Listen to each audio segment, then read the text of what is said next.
শেখ শাহজাহান ঘনিষ্ঠ দাপুটের তৃণমূল নেত্রী সন্দেশখালী পঞ্চায়েত সমিতির সভাপতি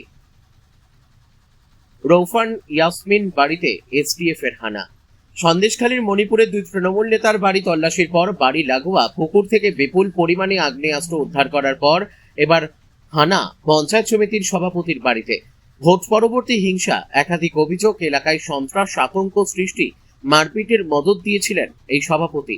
এমনকি 2024 সালে রেশন দুর্নীতি মামলায় কেন্দ্রীয় তদন্তকারী সংস্থা ইডি যখন শাহজাহানের সরবেরিয়া আকুঞ্চি পাড়ার বাড়িতে হানা দেয়, সেই সময় কেন্দ্রীয় তদন্তকারী সংস্থাকে বিক্ষোভ, এমনকি তারা আক্রান্ত হওয়ার ঘটনায় তার নাম জড়িয়েছিল পঞ্চায়েত সমিতির সভাপতি।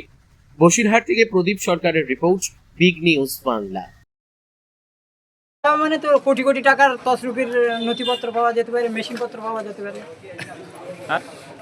অনেক কিছু পাওয়া, মানে তুলনা নেই। এর এমন একটা ক্রিমিনাল যা মানুষের কাছ থেকে, লোকের মোরা মানুষের কাছ থেকেও টাকা খেয়েছে।